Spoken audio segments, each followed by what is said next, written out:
All right, guys, so I'm in this 2010 Land Rover Discovery 4, LR4 or Discovery 4 if you're on the other side of the world. Okay, so I love the way these things drive, right? I already have a diesel version of this. It's a 2011, I believe, but I've got the diesel. I love the way it drives. They got a lot of room, actually, especially because of the stadium seating. You can actually get somebody all the way in the back, and I did a video about that, which should be on my channel here. But you can actually sit at my height all the way in the back, and it actually has a fair amount of room out there, and especially headroom, just because of the way it's shaped. When you go backward towards the back, it kind of has a little hump, and then it goes up. But anyways, I'll be doing a series of videos on this here. It's got a problem right now that I need to look at with the transmission, and then I just want to do an Overland build on it. It already has a roof rack on top of that. I'll do a little walk around here on the outside just to kind of show you guys what it looks like, but it's got the roof rack. I need to replace the tires and kind of go through some of those things and work on that.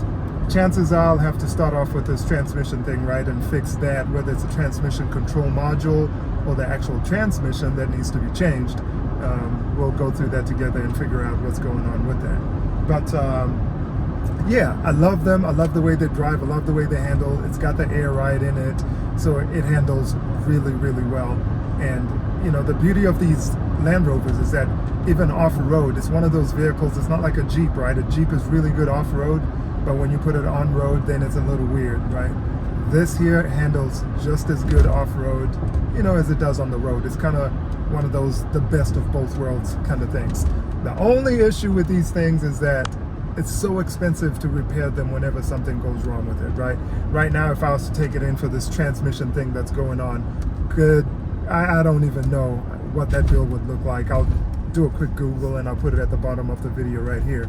But if I had to replace the transmission, it would be that amount at the bottom. And just the transmission control module alone, I think, is about what, 1,600. I think I looked it up real quick. If that's what indeed is going on, that's going to cost me $1,600. So it's an interesting vehicle. You don't want it to break down, and no matter if you want to buy one of these used, no matter how much you're buying it for used, it's weird because you could buy one used for whatever you think you're going to pay, $3,000, but if it needs a transmission and that's $6,000, or it needs new headlights and that's $1,000 or whatever, it really adds up very, very fast.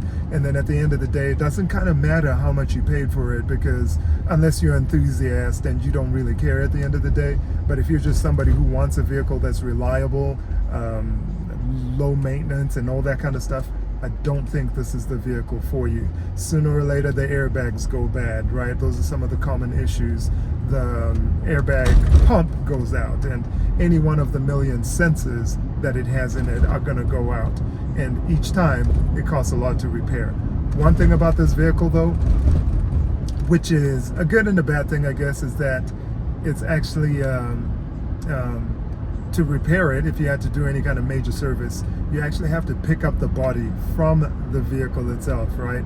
So the chassis, wheels, engine remain, and you lift up the body, and that's how you're actually able to get in and work on it. So pretty interesting the way that works. Gives you a lot of room to work on, a lot of access to all the different components, but of course you gotta, you know, do all that work just to get that body off. So actually very interesting.